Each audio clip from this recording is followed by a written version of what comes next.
This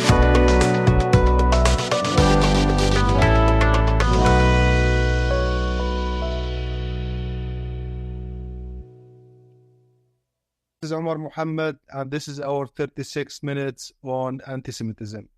Today's guest is Mitch Silber from the Community Security Initiative in New York. Welcome, Mitch, and thank you for accepting the invitation. Sure thing. Thanks for having me.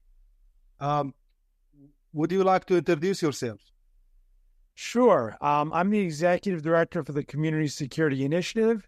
This is now a 5-year-old program in Greater Metro New York, responsible for protecting the Jewish community in the Greater Metro area. And that community is about 1.6 million people strong and is actually the largest Jewish diaspora population outside the state of Israel.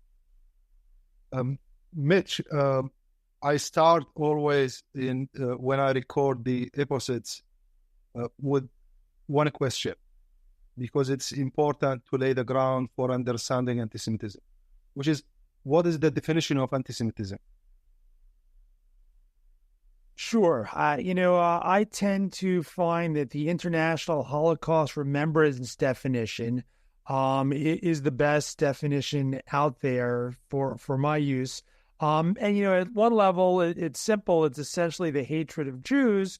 But on another level, this definition looks at lots of different ways that this essentially appears. So, calling or justifying for the killing or harming of Jews in the name of a radical ideology or an extremist view of religion, or making dehumanizing or stereotypical allegations about Jews, about a world Jewish conspiracy, or accusing Jews of being responsible for the wrongdoing of a group or even acts committed by non-Jews, denying the Holocaust, denying Jews as a people, a state of Israel, and accusing Jewish citizens of being more loyal to Israel than the state that they're in.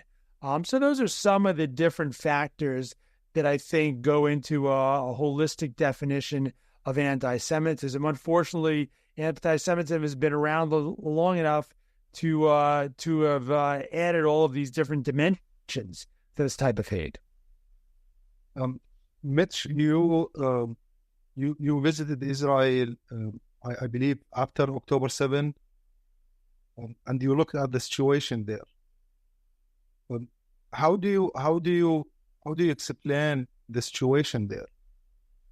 If people still talk about October 7, and some people might not have a good idea on what happened. But we also see part of the surge of anti-Semitism. We see people who are denying even October 7 itself and what happened in October 7. What would you like to tell the audience?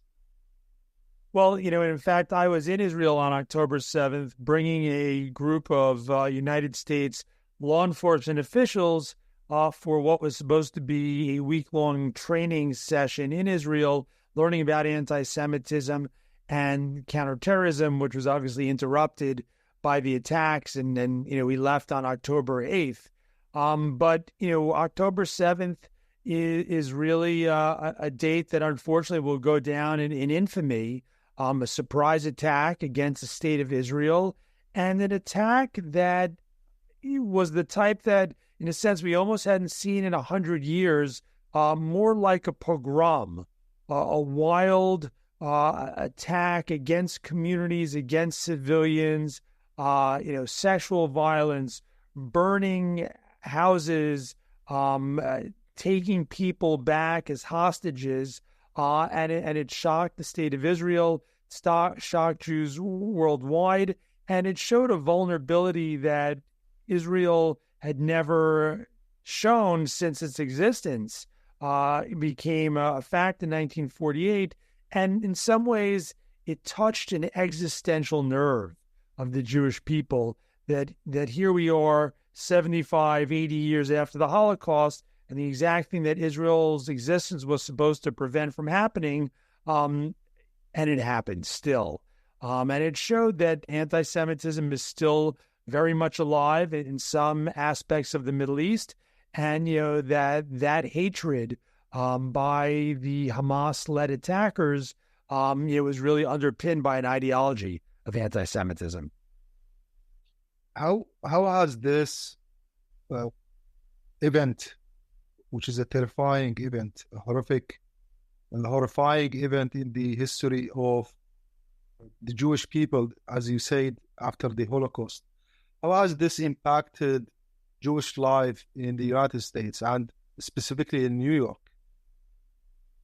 Well, because this event, touched this existential nerve, it's an event that didn't just stay in the Middle East. And, as I mentioned, I came back from Israel on October 8th.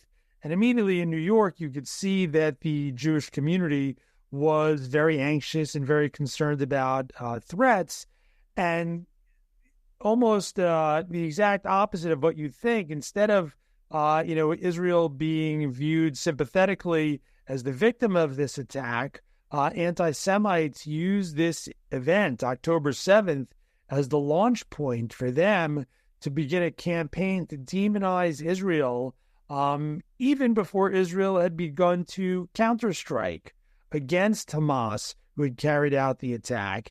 And what we've seen is actually anti-Semitism, which was already at record highs in the United States before October 7th, has gone to even higher heights, places that anti-Semitism levels by any of the metrics that we've looked at before has never reached.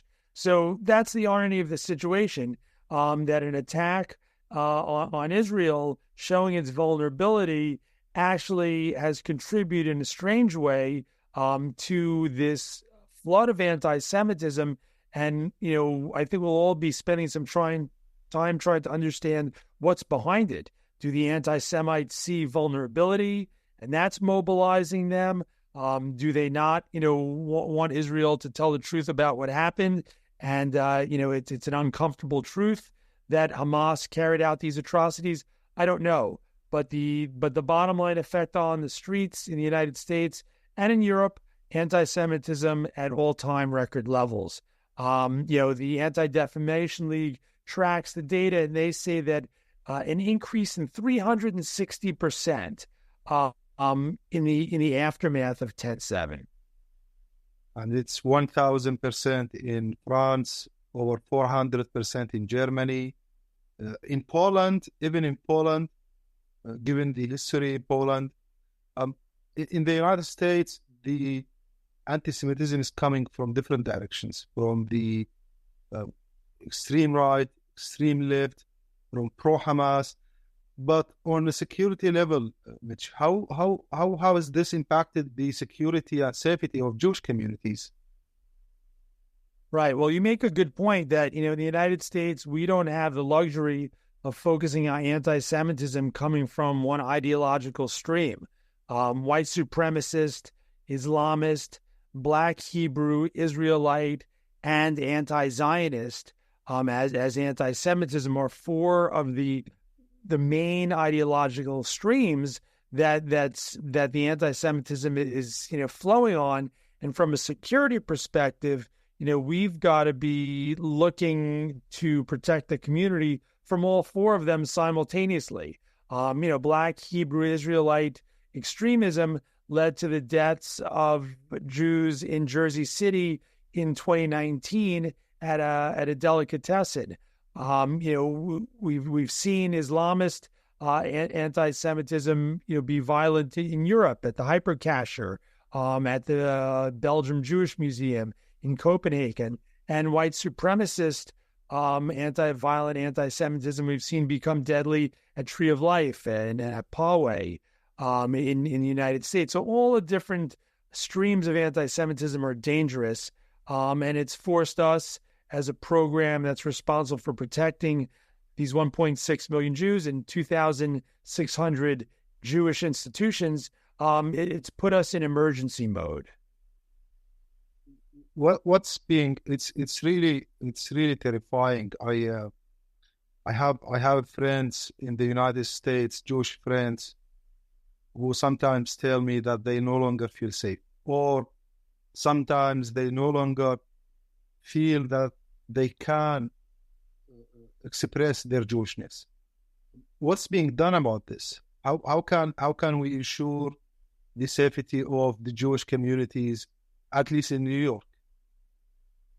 Yeah, and as you say, so even in New York, we saw between 2022 and 2023 a 24% increase in anti-Semitism.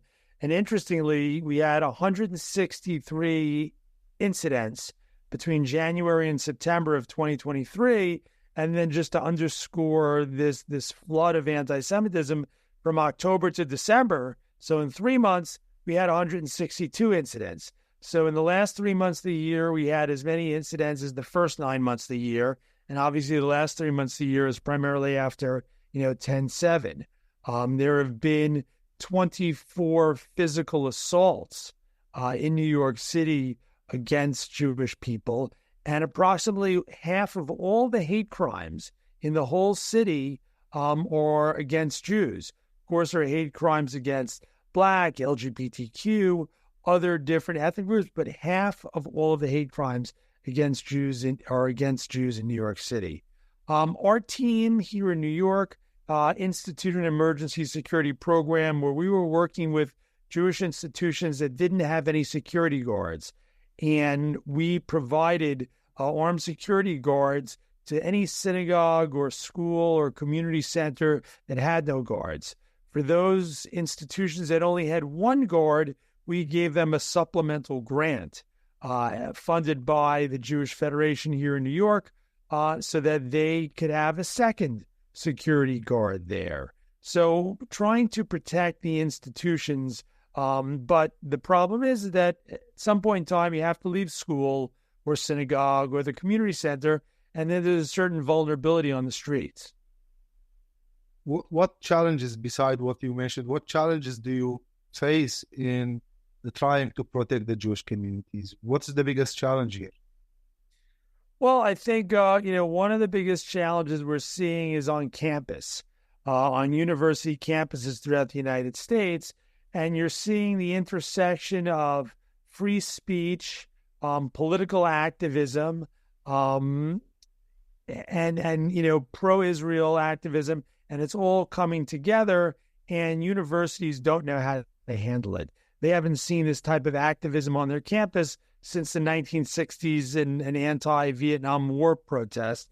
And because a lot of this is right on the borderline of free speech, the universities don't know what the best way to handle it is. Their security teams are unprepared for masses of students, and the rules are not clear. When and where protests can happen. Can they happen outside of the English building while students are taking finals? Do students have to pass through a barricade, a mob of chanting students before they go to class? What is allowed and what's not allowed? And for every university campus in the U.S., it's a slightly different set of rules. And I think the universities are trying to catch up, but they've put themselves in some handcuffs to some degree because of their embrace of some of the diversity, equity, and inclusion programs. Is the federal government doing anything at all to provide support, to provide any type of strategy and protection? Well, this past summer, the federal government rolled out their countering anti-Semitism strategy. This is the first time the United States government has actually mobilized to analyze the problem as well as put forth an aspirational strategy on what to do to combat anti-Semitism with different assignments, if you will, for different parts of the government. But right now, that document remains mainly a roadmap, somewhat unfulfilled, and it remains to be seen how much the federal government will do. The United States has an ambassador for countering anti-Semitism for overseas. There's not a similar role domestically. That might be an interesting thing for U.S. government to consider, to have someone who's the quote-unquote anti-Semitism czar, but at home. And because a lot of these issues are multi-agency. They're Department of Justice, Department of Education, maybe FBI, Homeland Security. You need someone above the fray to be the central point for that. Some other things, the nonprofit security grant, this is something that Congress can determine, and a lot of Jewish institutions use these grants to harden the door and put film on the window and hire security guards and CCTV cameras. Unfortunately, fell victim to the most recent budget battles about the border, and this grant, the pool of money, fell 10% this year, which is disappointing given the fact that anti-Semitism is going in the other direction. And last but not least, what can the federal government do? And I think they're doing a good job on this. They're accepting when complaints come to the Department of Education regarding something called Title VI. When a university, when a school district is not adequately protecting a minority group of students, and then they're investigating those schools. So that's something good that the federal government is doing, but there's certainly a lot more that can be done. I noticed that, Mitch, that the Office to Combat Antisemitism is part of the State Department. As you say, it's overseas. I also noticed the same with France, for example. They do not have a specific office to combat antisemitism. It's part of other divisions. But let me get back to the demography of antisemitism in the United States and who is who in antisemitism, specifically a post-Hamas attack. Which groups were involved in the surge of antisemitism? Well, it's certainly it's groups of people who are pro-Palestinian activists, university students. We've seen people who are very involved with the Black Lives Matter protests now coming to support the anti-Israel, pro-Palestine protest, and so it's a mixed group. I would say it's on the far progressive left in American society. That's maybe the most unifying term that I could use to say who's in that group. And it's disappointing on many levels. I think in many Jewish communities, they thought some of these progressive groups were their allies, and found out after October 7th that in fact some of their progressive partners aren't allies when it comes to the state of Israel. You mentioned the campus, which is currently also a big problem. We have a full season that's focused on antisemitism on campus, but to hear from your expertise, Mitch, especially on security, what might be the effective way to deal with antisemitism on campus?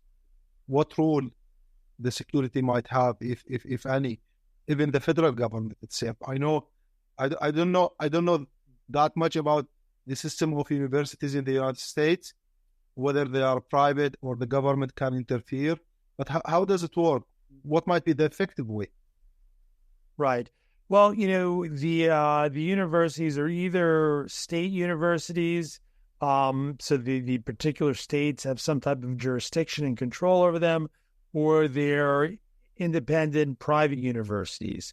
And depending on which they are, limits or affects how much the state government, can have any effect.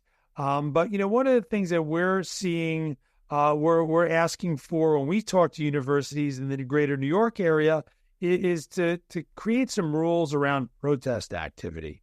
Protest activity can't be anywhere you want on campus at any time. It's too disruptive to other students. It's not fair to other students who are just trying to get through their day, get their studies done. So, we've seen some universities make recommendations where there are certain designated locations and certain designated times when protest activity can happen. And that allows students, if they want to avoid that area or that time, they can avoid it. And it also prevents those protests from interfering with their day-to-day classes and tests and papers and studying.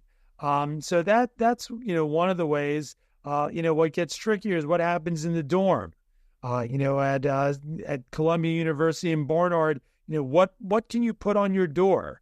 Where is the line between advocating for civilians who are Palestinians, and where is the line between offending, and making other students feel uncomfortable?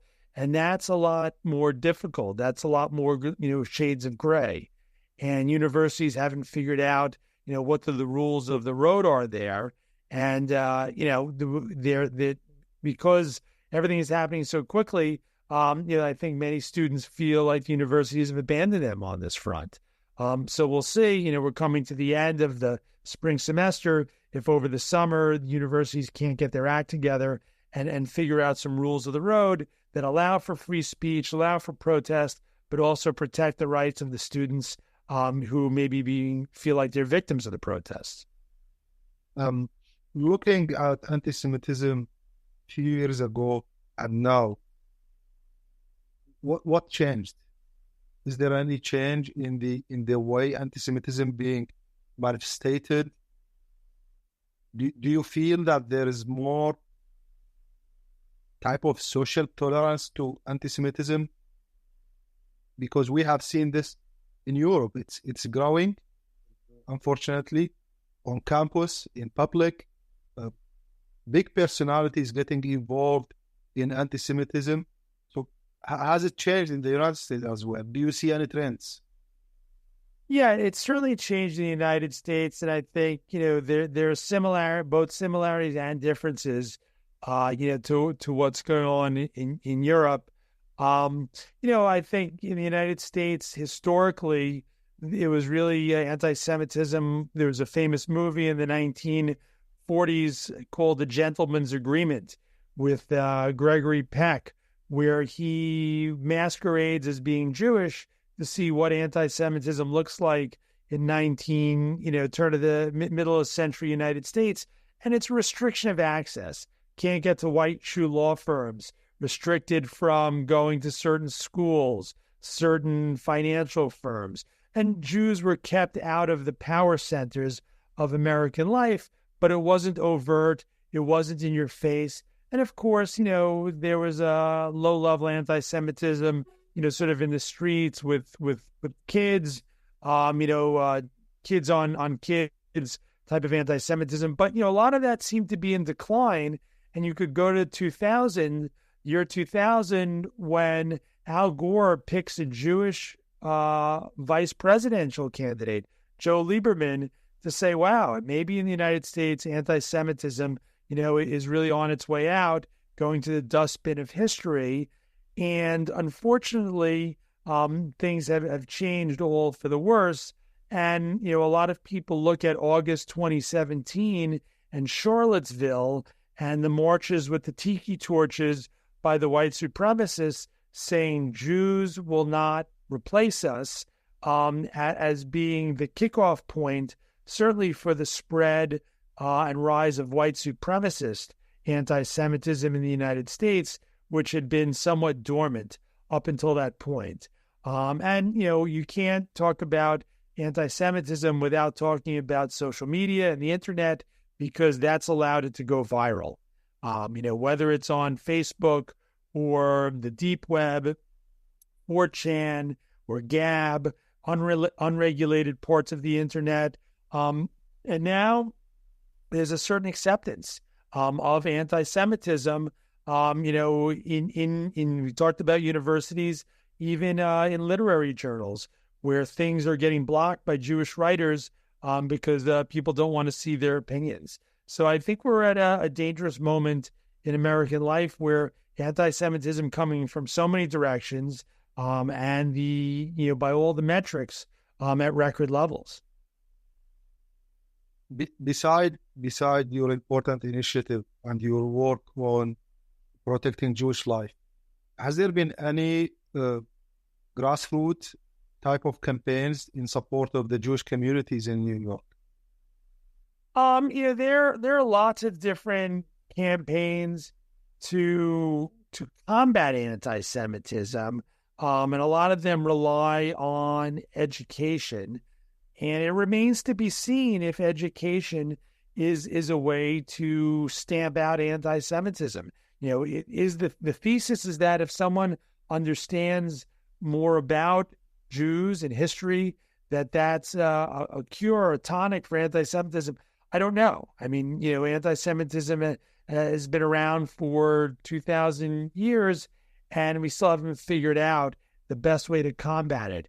There are partners from other faiths, other ethnic groups, elected officials, law enforcement. So I think, the Jewish community in the United States has a lot going for it that historically Jewish communities around the world over history haven't had. Where elected officials condemn it, where law enforcement is there to protect people, where other communities, condemn it when it comes out. So there are positive things going on. Unfortunately, it's just such a challenging era. There's so much happening that it's sometimes those voices get drowned out. But back to the security and the security challenge, as the conflict is still ongoing, are there any concerns or fears that Hamas-inspired attacks might take place? Or, in your opinion, whether in the United States or Europe, is there such a risk? There is. It's one of the things that I'm most concerned about that doesn't make me sleep well at night. That, there's a lot of this protest activity that we're having here in the United States, not just in New York, that someone ultimately, turns from just protest and political activism to deciding to actually want to do something more deadly against Jews. So that's in many ways what we're trying to protect against. You mentioned in your interview with the Central Hub that you also rely on techniques from the NYPD. What type of collaboration, if any, that helps in providing the support and the security? Yeah, it's a great relationship to have. One of the things that we're monitoring is when and where protest activity is going to be. And we let NYPD know when there's going to be an anti-Israel protest so they can prepare and make sure that civilians are protected from that protest activity, which sometimes turns violent. So because we have that partnership, we can share that information with them immediately, and they'll take action on that. Yeah, that's great. Back to the impact on Jewish life. As I told you, many incidents on campus, online. Did this create any barriers to Jewish communities in institutions, in administration, in their line of work? And how we can reduce these barriers? Yeah, there have been a few events that have been canceled for the community because they were concerned about, protest activity. So that's disappointing. We want Jewish communal life to be able to go on uninterrupted. And if people are afraid about, protest activity, then they may not go take their kids to nursery school, or they may not go to synagogue. So all those things are, we're trying to preserve normal day-to-day Jewish life here. And the protest activity is one of the things that can interfere, with that. So. You remember when we had the event, I asked you the question on what role interfaith might have in reducing anti-Semitism. Is there any way, a platform for interfaith dialogue between Jews, Muslims, Christians, in New York at least, that can help reducing the anti-Semitic incidents among protesters, among students, among community leaders? Yeah, there are community organizations. One I know of in New York, the Jewish Community Relations Council, which tries to bring people together of different faiths and talk through some of these issues. People may not agree on every point, but at least they can listen respectfully to other people to try and understand why they feel the way they do. And, maybe that gives them some more room for additional discussions. And again, people can agree to disagree, but at least these discussions can happen in a way that views are exchanged, history is appreciated, lived experience is appreciated, and it may provide avenues to work together in the future. Your insights are very important, and our audience would definitely appreciate them. If policymakers are listening to us, what would you give them recommendations? What would you recommend them in terms of security, safety, but also the prospects of how to reduce this in the future? Because Jewish communities cannot live in a way where they fear for their life today, tomorrow, the day after tomorrow. Something has to be done about this. Yeah, and then listen, as we often say, the Jewish communities is what starts with the Jews, doesn't end with the Jews. So these types of things end up happening to other minority communities as well. So we all have an interest in trying to figure out how to stop these things. Look, I think this idea of domestic anti-Semitism is an idea that I hope in Washington they start to think about as the point person, on this issue. And I think that, it's important that while, other types of hate or exist as well, we not muddle it so that this person is the anti every type of hate. Because just like, when your doctor's treating disease, they need to know the specific type of disease to treat it. You can't confuse it by saying, well, the doctor's treating every disease. Different diseases require different cures. So that's one thing. I think this physical security grant program, the nonprofit security grant program, I hope Congress is able to get together and figure out a way that they can pour some more resources into it. And I think education and interfaith, those are two of the other important legs of the table. Both of those need to complement those two other efforts to try and make an impact here on anti-Semitism. And what would you tell the universities, Mitch? The universities who are trying to combat anti-Semitism on campus? Yeah, I think they need to think hard about what type of environment they want to provide for their students, because if students feel like it's a hostile environment, they're going to stop applying to certain schools.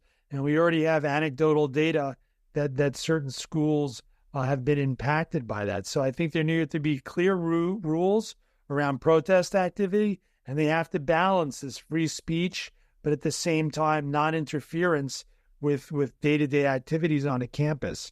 And that's really, I think, their homework assignment this summer is to figure that out. So when students are back on campus next fall, it's a better experience. Mitch, thank you so much for your insights and for your time. Sure, much appreciated. Thanks for having me. This was our 36 minutes on anti-Semitism.